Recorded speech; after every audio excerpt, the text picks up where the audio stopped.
For all the trouble that Haruhi has given him, the idea of her not being close to him causes him great discomfort.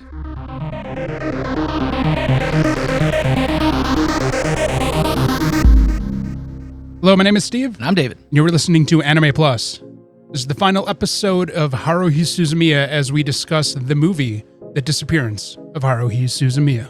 As the year comes to a close and they approach the end of December, Kyon is a bit annoyed due to the sheer exuberance of Haruhi when it comes to celebrating Christmas. As is to be expected, the fearless leader has wrangled the entire brigade into doing an illicit birthday party for Jesus on Christmas Eve in the club room where they're going to make hot pot. But Haruhi goes at it with her general air of beg for forgiveness instead of asking for permission, and assures everybody that her awesomeness will wipe any problems under the rug. Then Kyon finds himself awake to the coldest day of the season so far, and things are a little bit different. He runs into Taniguchi, who has inexplicably come down with a pretty severe head cold. And when Kyon presses him about whether or not he's just faking it because the girl he was supposed to go on a date with for Christmas Eve broke up with him, he feigns ignorance of such a momentous event. When he comes to the classroom, he finds that not only are a number of students missing due to this suddenly uprising head cold, but it has also apparently taken out Haruhi herself, which makes him shudder with fear into what kind of virus can cause her to be taken out so easily. Apparently all of these plans for the SOS Brigade's Christmas party has distracted him from realizing that this cold has been wiping out the school for about a week now. And then during lunch, someone arrives that he never expected to see again. Asakura has strode into the classroom, causing his heart to stop and fear to clench his soul. If you don't remember, Asakura was the backup companion to Nagato, who went a little haywire in waiting for Haruhi to do something and decided the best course of action for their observance was to murder Kyon to see what her reaction would be. In his panicked protests, he starts demanding about why she's here instead of Haruhi, learning that no one in the classroom has ever heard of Haruhi-Suzumiya. So Kyon knows that something is wrong. Whether he has been sent somewhere else or the world has been changed, he has woken up in a different version of the reality than he previously had found himself in. And frankly, he doesn't like it. For all the trouble that Haruhi has given him since April, the idea of her not being close to him causes him great discomfort. Over the next 2 days, he frantically begins to try to cling on to any semblance of the reality he knew before. In his search for Koizumi, he discovers that the classroom that Koizumi was part of just no longer physically exists within the building. And when he finds Asahina, his insane ravings to her causes both her and Tsuruya to become physically belligerent to him to protect her innocence, you could say. And then his feet bring him to the SOS Brigade club room, where he finds the lone figure of Yuki Nagato. But the club room is back to the state it was before, when it was just the literature club's space. This Yuki is a significantly different character than the Yuki he's used to. Instead of being machine-like, this one is timid and full of emotions, which kind of drives him to the edge, and he damn near assaults her. So licking his wounds, he goes home because he has nothing else to do, and he just has to wait to figure out what's going on. The following day, he tries again to figure out if he can connect with something that resembles the past that he knew in a way that appeases him. Finding himself back in the literature club room, with Nagato's unease with his proximity, he begins to peruse through the books, one of them having caught his eye as it's the same book that Yuki had given him in the beginning of the brigade that had a note to him about meeting her, and where she unveiled the fact that she's an alien and all this stuff was going on. I don't know if I would say much to his surprise, because he was looking for a thing. But he again found a note from Yuki. So he knows that he's not insane. He is somewhere where he potentially shouldn't be. And the Yuki that he knows and loves, to be honest, he loves her at least as a friend, has given him a lifeline. But he has a really short window. He has to assemble what she cryptically refers to as the keys by tomorrow. But this gives him hope that he can at least figure out what's going on, if not return to his normal reality. The following day in school, Taniguchi returns to the classroom, and in casual conversation, Kyon finds out that Taniguchi does know who Haruhi is, because they had gone to middle school together. Pressing him for more information, he finds that she has enrolled at a prestigious prep school. And as this being the best lead for anything, he skips school to go hunt her down at her school. Waiting a little bit outside, looking like a stalker, he not only spies her, but with her is Koizumi. Unfortunately, neither of them know who the hell he is, and Haruhi in her general nature is very combative, until he utters the one thing that might be able to break the curse, the name of John Smith. If you don't remember, John Smith was the alias that he used when he went back 3 years in the past to help the middle school version of Haruhi during Tanabata to scribble her weird message to aliens and other weirdos on the playground of her middle school. This is a fact about that incident that Haruhi has never told anybody else, so it piqued her interest. Kyon, Haruhi, and Koizumi find themselves at a diner to discuss this in a little bit more of a private manner, where he pretty much info dumps on the both of them. Thrilling Haruhi, because even though this is a different timeline or different type of reality, where espers and time travelers and aliens and Haruhi's ability to be God don't exist, Haruhi is still very much the curious girl that she has always been. Koizumi is a little bit skeptical, but the sheer willpower of Haruhi puts things into motion, and in her overwhelming desire to see the potential for the SOS Brigade, they all head back to North High School. After a little bit of wrangling and finagling, all 5 of them are back into the room that could potentially be the SOS Brigade's club room, and the computer that is in there comes to life. Kyon's like, wait a minute, I've seen this before.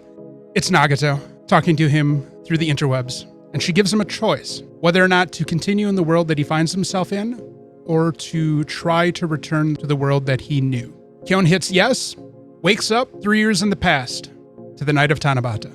Knowing the game plan, he heads to the park where he and Asahina had first showed up to be an outside observer of the situation that he previously had found himself in, waits for older Asahina to show up, and then when she's by herself, approaches her. And they have a conversation about how this was all dictated and something's wrong. Something on the night of December 17th, 3 years from where they are now, had greatly altered the flow of time and changed how the world worked, creating this different pathway that Kyon suddenly found himself in, where all the supernatural elements had disappeared. To correct this, they're going to need to employ the help of Nagato. Because, she is all-powerful, all-knowing being, kind of. Shortly after the previous version of Kyon and Asahina show up at Nagato's and get put into their sleep stasis to time travel forward, the new version of Kyon and the adult Asahina show up to beg an audience with the all-powerful Nagato. Pretty quickly, Nagato understands the score, but is unable to connect to that version of herself due to whatever interference is related to the shift in reality. But she has a plan. The two of them are going to have to go to that point in time when the world changed and inject the person responsible for the world changing with a program that she has created that will undo the ability to make that change. Because apparently whoever did it has superseded the power of Haruhi to recreate reality. So the two of them head off.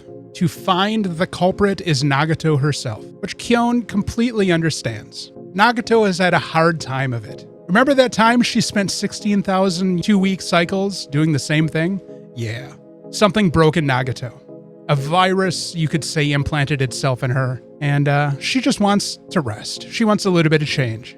Unfortunately, other people have different ideas, and just as he's about to apply the remedy, Asakura shows up to finish the job of killing Kyon, stabbing him with a kitchen knife, cackling over his body as he's dying, until unknown figures arrive as well and put a stop to her and then complete the job.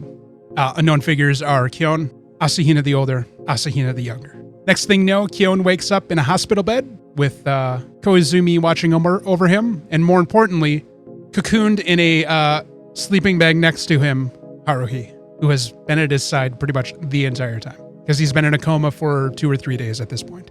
The cause, as they were leaving to go do stuff, he fell down the stairs and hit his head. He has succeeded in restoring the balance and returning himself to the world that is full of headaches and problems, but he has grown to enjoy. And as a final parting gift, he tells Nagato to tell her overlords to not do anything shady again next time. Otherwise, they're going to cause a lot of problems. And he is very confident he can direct Haruhi's abilities into making their life miserable.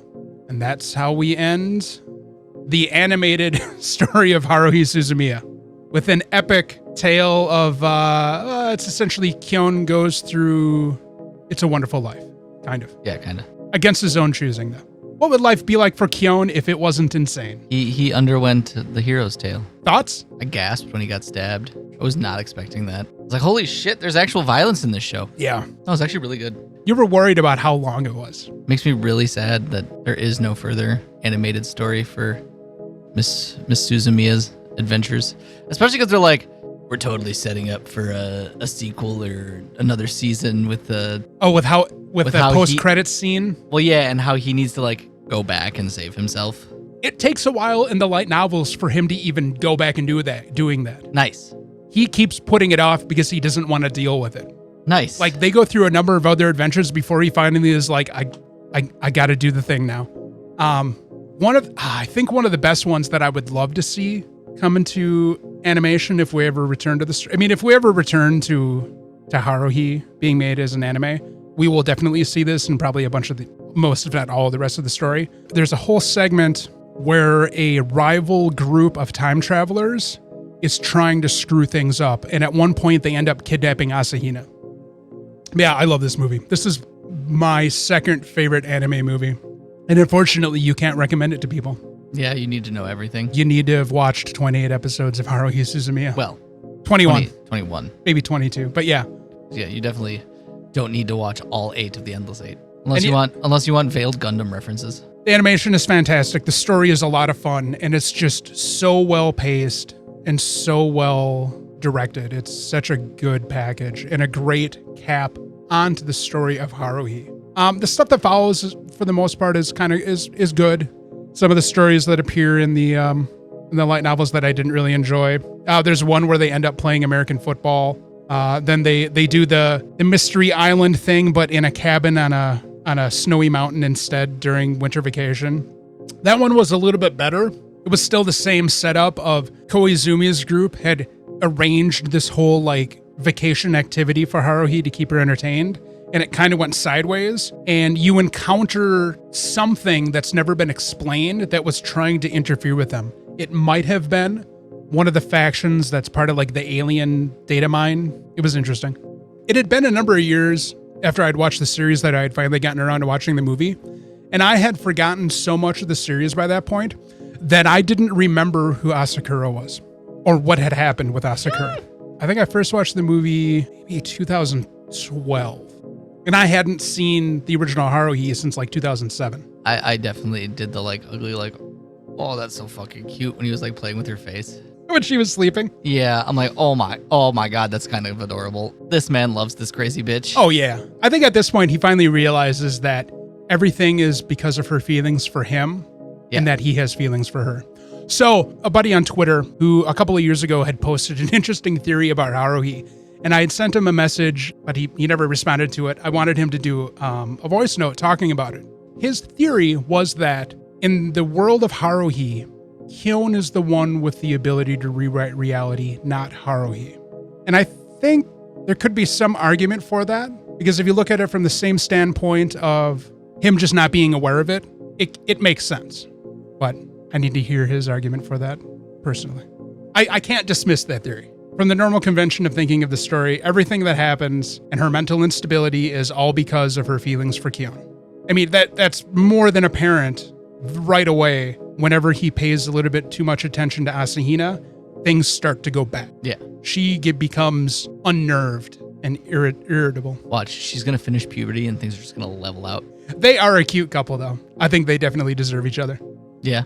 So, there is another series. It's not written by the author of the light novels. It's The Disappearance of Yuki Nagato.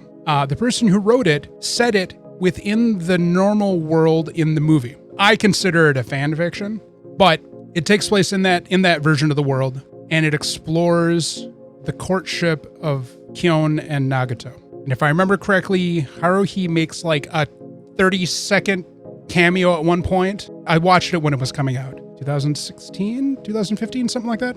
I wasn't a fan of it. It doesn't have the same charm that the Haruhi series does, even though it deals with the same characters who, at least in the Japanese version, were all the original voice actors who lended their voices to it. It wasn't done by Kyoto, and you can tell, sadly. I will have to watch it again, though, and give it another shot. I think it might be more digestible to binge instead of watching it a week at a time like I did as it was coming out. Maybe we'll do a future thing talking about the disappearance of Yuki Nagato. Anything else you want to say about Haruhi Suzumiya and her exploits? It was cute. Sad there won't be more. Haruhi came out early on into the rise of otaku as a cultural force and a pop idea. Well, I was also reading the issue is that like the light novels were so inconsistently written. A lot of the segments of the light novels are just compilations of things that the author had written and submitted to magazines over a course of time. Yeah. A lot of the story is not necessarily a cohesive start to finish plot. It's different segments of time. There really aren't any inconsistencies. I don't know if that's due to by the time they decided to start compiling them into light novels, that they edited some things to make it more consistent that may not have existed when he was just releasing them as like random serialized things in magazines. But I suspect that we will probably never see a return to Haruhi. Especially because Kyoto has very much moved on from... And unfortunately, I think a lot of the big players that were part of the production of Haruhi, unfortunately, had passed away during the arson attack that happened at the Kyoto studios a number of years ago. They did say that like the director of the movie and everything were killed. Yeah, they were definitely some of the victims of that horrific act. I was concerned for a while that part of the problem was Haruhi's voice actor, Hirana Aya. She had stepped away from voice acting due to a lot of negative fan backlash about her music career and her personal life. I think she's come back to voice acting now. She's definitely come back to live action acting. The 20th anniversary probably would have been like a really peak ideal time to release a new series. And there's been a lot of hype and a lot of events over the past year or so around the 20th anniversary. So if we haven't gotten it yet, we're not going to see it. I don't think it's going to happen, unfortunately. We'll always have the light novels, I guess. We got anything else? Not that I can think of. All right. Well, thanks for listening and sticking with us through the journey of the melancholy of Haruhi Suzumiya into the disappearance of Haruhi Suzumiya. It's coming out at the end of the spring season of 2026. And we have already wrapped up our regular episodes of the podcast, so we don't have anything to talk about. Next week, however, we will kick off the summer season of the podcast with two brand new shows and then a continuing show. So my pick is the new version of Ghost in the Shell by Science Saru. My pick for this season is Sparks of Tomorrow, a alternate history of 1910s Japan on the cusp of the discovery or the implementation of electricity in Japan. And then for the joint pick, we are going to continue what we've been watching in the spring season, which is the next core of Demons of the Shadow Realm. Woo! So check that out next week, Friday. And next week, Wednesday, we'll be starting an all-new session of Anime Plus, where we're going to do...